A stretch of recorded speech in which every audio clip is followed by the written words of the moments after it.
Bad Movie Crew. Bad Movie Crew. And we are back with another edition of the Bad Movie Crew. I'm your host, Neil Jones Osborne, my brother from another mother, and your host, Mark.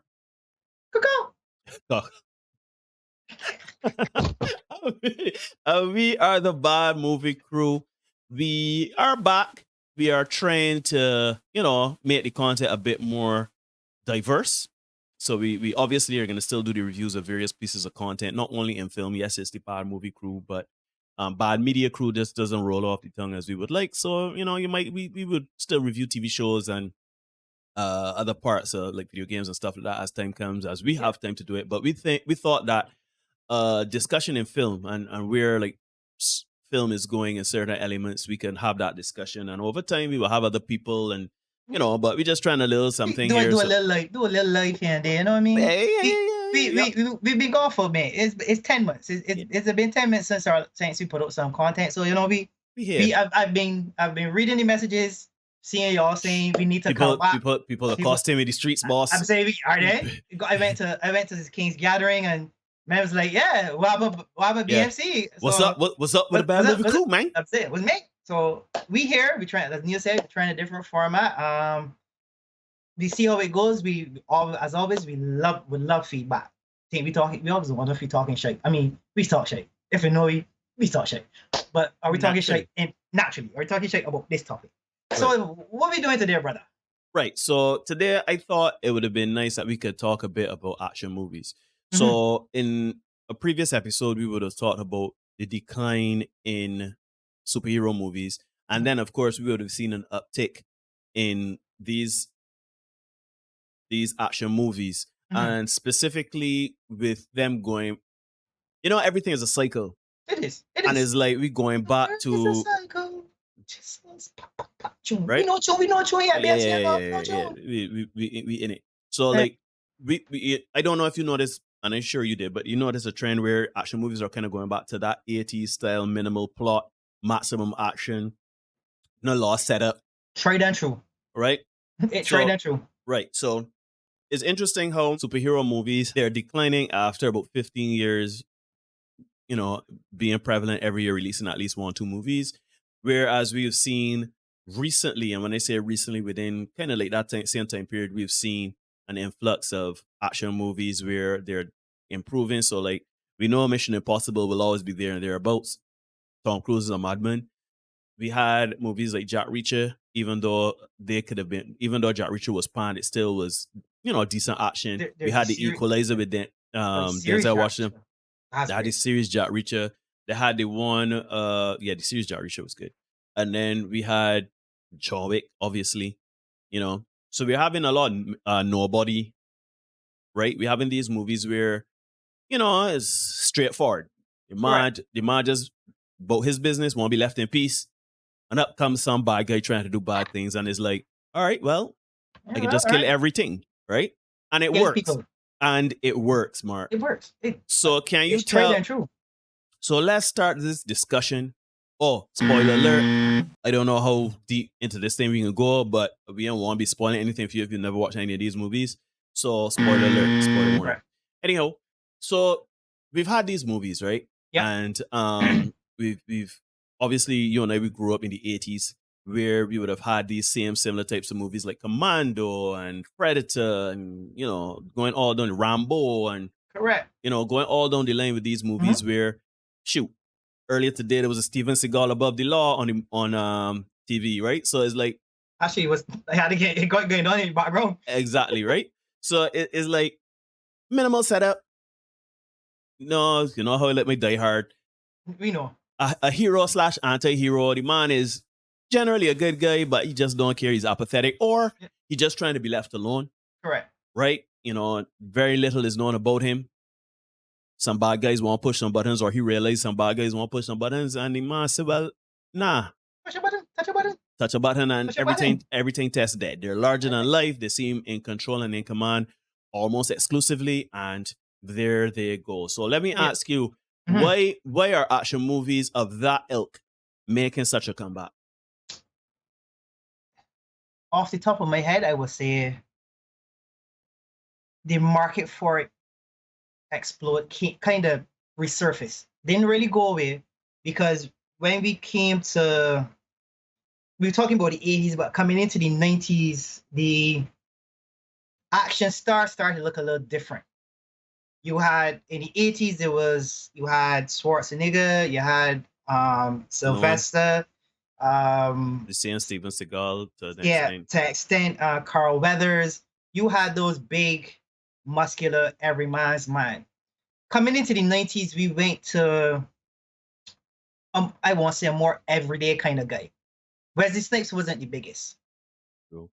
Jean-Claude Van Damme is not the biggest. True. Tom Cruise is not the biggest. Yeah, even my John McClane.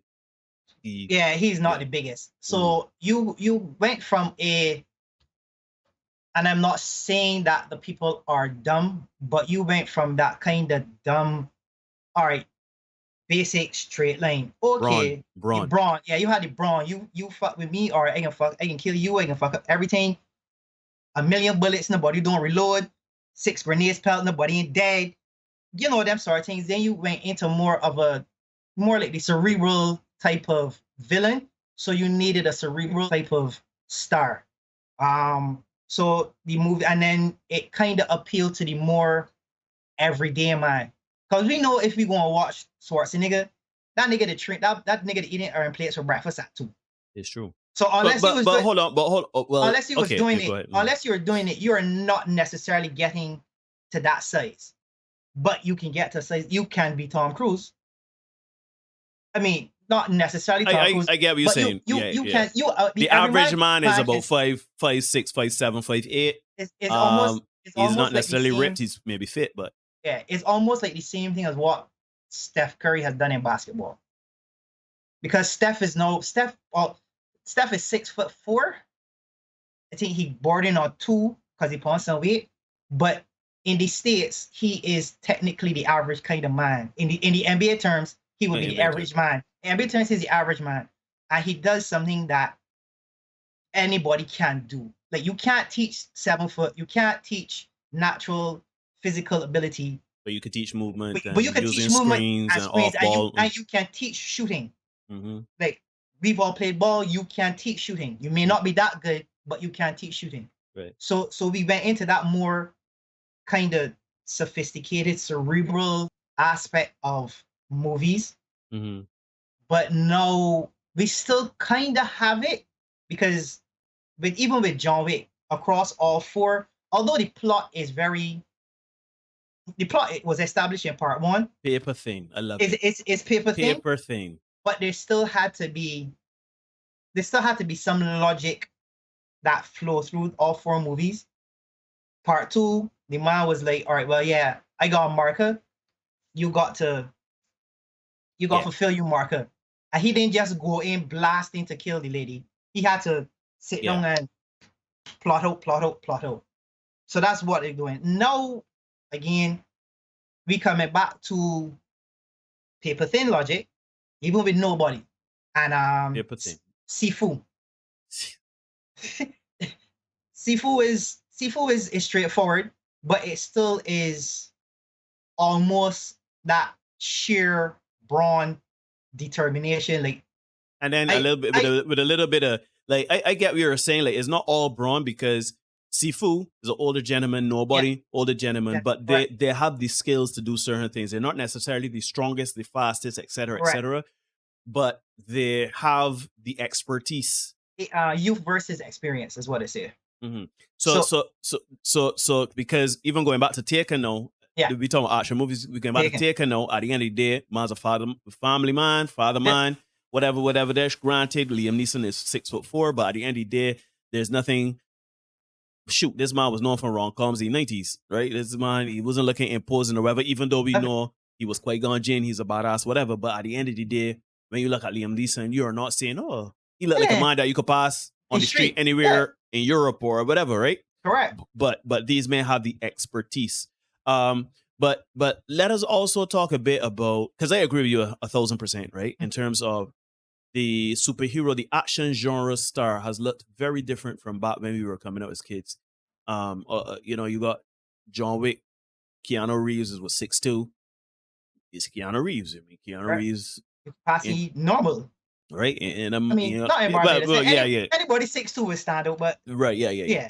right. But the thing about shoot, we even had Carter. What I like about these movies, why I think to me, why I Mhm. think these movies do so well and these bits of content do so well is because and they could be franchises, is that it's simple. It is a shut off your brain thing. Let's take superhero movies, comic book movies. Those movies, while they are turn off your mind, kind of just watch and see, they require you to do homework. In other words, you can see a character pop up, you're like, who the hell is he? So now you go to Google, or you would see like a after credit scene, and you're like, okay, was this What it's referring leading to? to. Are you seeing Yep.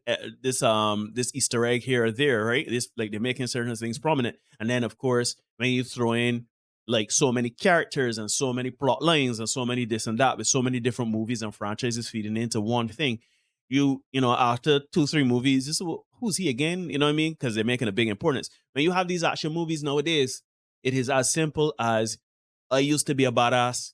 You can't pull my coattail. I was here in my retirement. I come to Peaceful. kill people. Right? Correct. That is essentially the foundation of all of these movies. Except for the only movie I would say is different is Prey, but I can get into that because I want to touch on the female protagonist type of thing because Yeah. that too is important. Okay. But I agree that, you know, when you're thinking about summer blockbusters or movies where you want the audience member, the moviegoer to just go in and shut off his brain, you don't want them to have to say, I feel like I should know this, or I feel like I should know that, and you feel like they gotta go home and do homework. Like it feels like they Yeah. have to put in energy and effort now in their movie going experience. Whereas John Wick, you could watch John Wick 10, you'd be like, why John Yeah. Wick killing all these people? Oh yeah, the kill he. Wait for it led to this and it led to this and it led. All right, cool, got you covered. And it sometimes doesn't even matter what the reason is. Because it could be the dog, it could have been the wife, it could have been the trample, but he daisies in the yard. It don't Correct. matter. John Wick will kill people, right? And- All you got to know is that you're wrong him. He looking to kill people. Same with Denzel in Equalizer, same with Jack Reacher, same with all of these guys. Correct. They're out to right stop- some wrongs. right some wrongs. Exactly. Right? So as I made earlier mention to Prey, right? Yeah. And because we don't want to exclude the female components, because we had Correct. movies like Atomic Blonde, Yeah. we had movies like The Mother, Kate, and we had a slew of them Yep, we did. where women are also very prominent in this space too. Yeah. And obviously coming up, you know, we would have had a Red Sonja, we would have had Cynthia Rothrock. We had Linda Hamilton in the first two Terminators. We had Michelle Yeoh. We had female protagonists. right. But again, they kind of phased out because the 90s were like rom-com era, drama era, soft era, Yeah. comedy era, and then The money was good. Everybody in spandex. Nobody. yeah. If you're in spandex, you're looking to fling. But then too, also because here's the thing. Also consider that the reason why those types of movies weren't so prevalent in the 90s and early 2000s, the early half of the 2000s the 2000s, is that we as a society started to look at how we portray our feminine protagonists, these sexual. Look at Red Sonja now. Look at Xena now. Look at with the younger name Han Solo, Leia, Princess Leia. Yeah. When you look at when you look at these protagonists, because remember they had a Ripley now with Aliens. Yeah. She was essentially masculinely dressed in terms of her portrayal. It wasn't a lot, you know, Sigourney Weaver was not necessarily more vivacious or curvy, but I think she still had that portrayed feminine strength. She's and still feminine, right? Yeah. But we went from Aliens to Red Sonja and these sort of characters where they were sexy, buxom. You know, I remember Ultraviolet. That had so many other action movies where they tried to portray. What was the one that the chick from Baywatch was in? The big. You mean Barbarella? Barbara. Yes. Barbarella or something I can like tell that. you, no. Give us a minute, people. God. We can find this out now. Google is our friend. Pamela Anderson. Give me that, man. Barbwire. Right? But again, that's a very good example too, because Barbwire, she was that was It was over the top. that was It- yeah. But yeah, it was over the again, top. given who it was, you can't put shit in the other way. If you don't know who Pamela Addison is, then this is too big a conversation for you. One video over. But the female protagonists, however you look at it, they were getting the job done. Whether they were all right from a combat standpoint, they can't be the most curvy. That's just how they're not going to be Yeah, that. because I think we're trying to. Well, okay. So I agree. I think that you confuse your audience. All right. You Here's a perfect example. There's the early 2000s Charlie Angels versus the bullshit they put out later that they call Charlie's Angels. I haven't seen that, but I Don't get do what it. you're saying. Don't do it. But Now, but even so, the original Charlie's Angels, you had Lucy Liu, Cameron Diaz, and oh Lord, Drew Barrymore. All of them has sex appeal. But they could still kick ass. They still could kick ass. Well, Lucy Liu could have kicked ass. Yeah, Lucy Liu, but you know, they didn't try to overly sexualize those characters. But there was still a bit of. But hold on. But there is, because Right. I mean, Christ is Cameron Diaz, and she was coming Right. off of the mask and There's something about Mary. correct. Big movie. And you had Drew Barrymore, which has been in the public conscious since she was in E.T. and Firestarter. So she also grew into a sex symbol of sorts. And Lucy Liu has sex appeal, but they didn't force it. There was sexual tones in it, but it came within the confines of the script. Versus the remake. Where they took all sexuality out of it and probably made these women as far from appealing as it could.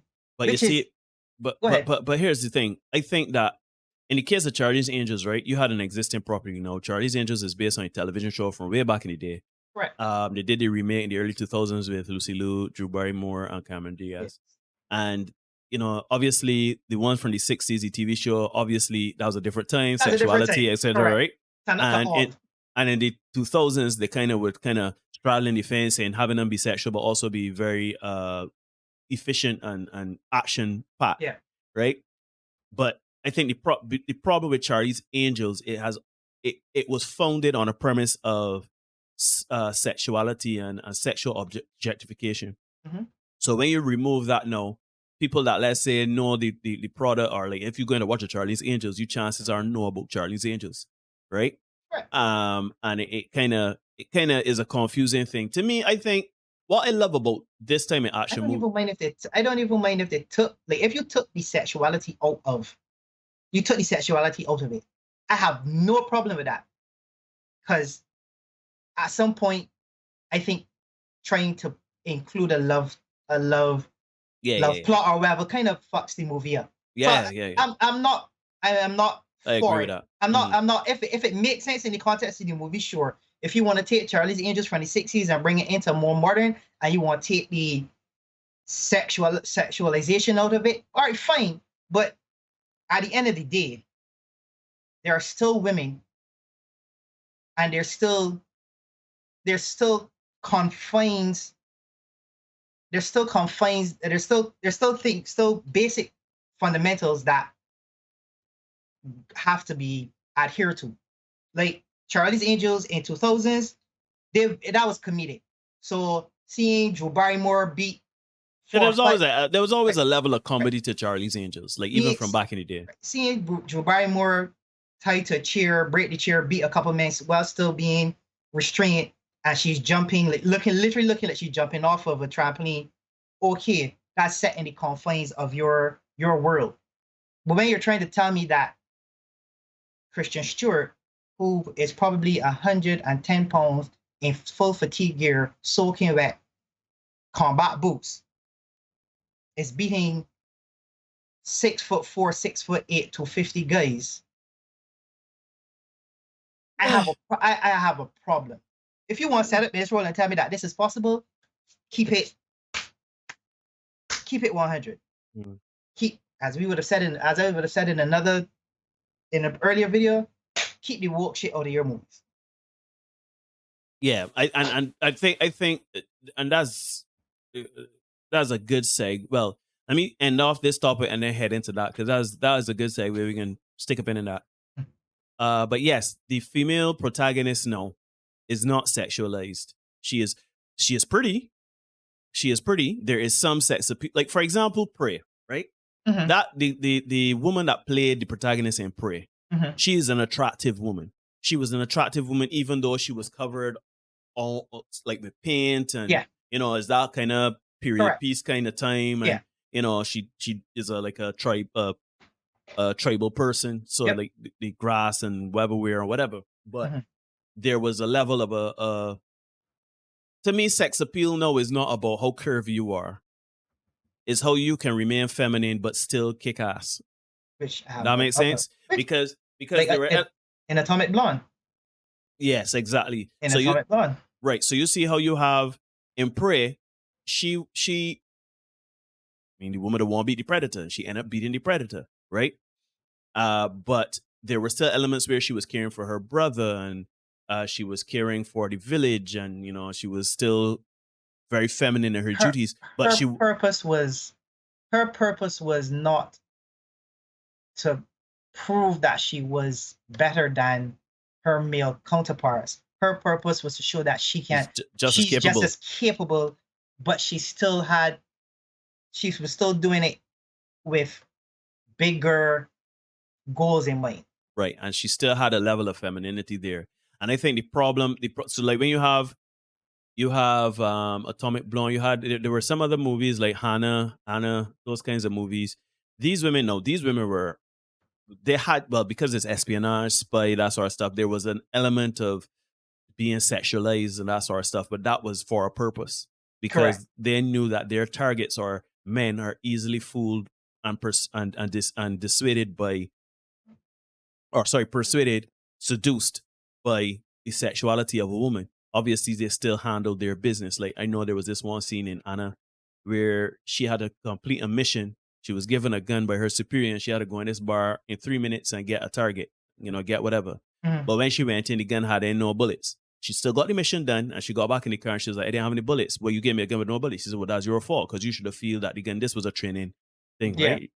So, to me, I love the fact that action movies now are simple, they're relatable and believable, and there's still the human element in some parts. Don't let me say exclusively, in some parts, to make the character believable. So, like, I love this version of female action stars now.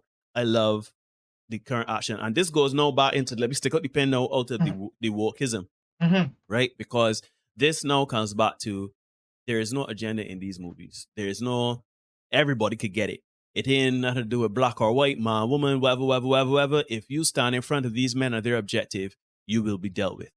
Correct. You understand what I mean? And to me, I like the fact that in these movies nowadays, especially we spoke about superheroes and other forms of content where they're being heavy-handed with either politics or race identity or gender identity and this identity politics. They're going into a lot of heavy-handed things, even geopolitical issues and stuff like that, right? When you do a summer blockbuster, you're not necessarily looking for that. I'm not saying that you have to take it completely out of it, remove it from but they're so heavy-handed with it. Shoot, look at Fast and Furious 5. There about 20 of them, and they're still great. Well, great being a loose term, but they make money. If you're looking at your bottom line, they still make money. Correct. Why? Because they're dumb action fun. All of these movies, for lack of are dumb. The plots are dumb. And like John Wick ain't gotta worry about, all right, I gotta go to Germany. Not Germany, but I gotta go to Ukraine. Like, let me see what's going on with it. Or this woman in front of me, don't make me try to kill you. And like, nah, I can't hit a woman. You know what I mean? Like no, you you on the wrong side of the place, so you will get dealt with, right? So Correct. I like the fact that these movies are successful because there's very little agenda or wokeism. Because I think the moviegoer right now is so tired of it in their day-to-day activity, in the whether it be news or social media or whatever that's influencing you on thing. They don't like the heavy-handedness in their movies where it's so overt. You know what I mean? Like, I am a woman, I am a 5'5", and I beat up man that's 7 feet. You know what I mean? With great ease. You know what I mean? And that's With your bare another, hands. With your bare hands. and that's the thing too. These protagonists, including the women, holding some glove. And that's what I love about it. I love the fact that if John Wick, he get break up. Equalizer holds some licks here and there. Here and there. Right? Jack Reacher holds some licks here and there. But by and large, there is adversity for these characters. Right? These characters just get break up and shed some blood. Correct. Right? That's why I love. Shoot, even the women. Atomic Blonde. She get glove up. And I get break up. The woman in Predator almost killed she. Like, that is what you love to see, the adversity of things, right? Whereas with the superhero movies, the adversity is almost like a throwaway. It's like, oh no, these is insurmountable odds. Here's a joke, right? But the action movies work because while we may not, as average people, relate to knowing kung fu or different languages or all of these things, we still know what it is like to get kicked. Because it's all about adversity and overcoming adversity. You get kicked down 5 times, get at 6 kind of mentality. So that is why I think that the action movies do so well, because not only are these people semi-relatable, they're not like Arnold, muscular or whatever, except for The Rock. And that's probably why the Rock movies don't necessarily do as well as they should, because you can't relate to a man 6'5", 300 pounds. Full of muscle, and he talking about how he's a school teacher, or he's a butt. Wait, wasn't Red Notice? He wasn't Red Notice. He was a FBI art collector, art specialist, something. Yeah. And it was like, you can wear it to her neck and got me believing that you're now an artisan. Come on, Rock. Raise the eyebrow and tell him, man, that you vote to get somebody the people's elbow. I'm saying, right? Or like when he was a structural engineer in another movie, like. I'm not saying big muscular men can't be those things, but The Rock, and then too, there's another thing about it too, not to keep dragging on, but The Rock now is so big. He is so iconic, right? Oh, you mean in that terms? Oh, okay. Right, because Keanu is that too. Don't get to Keanu is action, but they don't try to put him as, oh, he was a school teacher, or he was, like, to me, put these characters as what they are. It was an ex-killer man or ex-CIA, do something, a spy something, and they're going back into the world. Don't come and tell me now that this man's a teacher, this man is a bus driver, he's an everyday man, and this man he's not the average man. If you're a 6'5", 300 pounds of pure muscle, you're not the average man. If you only driving a school bus, you can't know nothing about killing people. I don't know. It's just me spitballing. But yeah, so that's our opinion on action movies. This is why I think action movies are doing so well and will continue to do so well, because they have gone back to the old-time formula from the 80s of minimal plot, licks, action, destruction, sprinkled in with a bit of humor, adapting with the times, and humor in the context of the movie. That is important because, for example, John Wick killing people with gun, hanfu, kung fu, whatever, and he realized he out of bullets. He shoot the gun at the man. Correct. Or he disassembled the gun and start chopping at the man. That is funny because it's like the realization, like, I ain't got nothing else, but I can do it. But he gets the job done. Correct. Versus you making some quip. Oh, guess I'll have to gun my way out of this. You know what I mean? Like, I just, the humor in these movies work. Like, there's sit behind the camera. Don't start penning nothing. Don't start draw an example, sir. Do not cast aspersions on my my written talents. Mark, I have to gun my way out. That's terrible.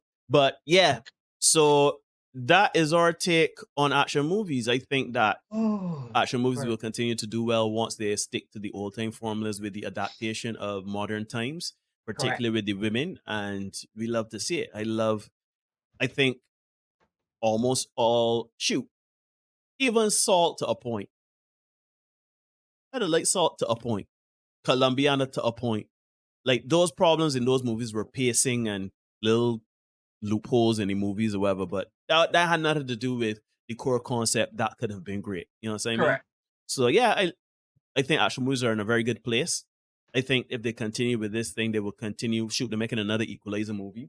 And as much as we say, oh Lord, because you just get tired, but then you see trailer and you say, oh Lord, I ain't. In for penny, in for pound. In for a penny, in for a pound. So yeah, Mark, wrap us Yes. up there so that we go home. As always, like, comment, subscribe, share, hit that notification bell so you don't miss anything coming up from us. We promise not to take another 10-minute break. we try. You know, life is lifing, and yeah, and to put together movie reviews, you gotta watch the movies, Yeah. you gotta record the reviews, then you gotta cut it. It's a lot. Yeah. Right. So again, like Neil said, we're trying a little different content here. So let us know how you feel about it. As always, be respectful in the comments because we see when the body plays. So let me not have a tussle. One or two words. Wild. Yeah.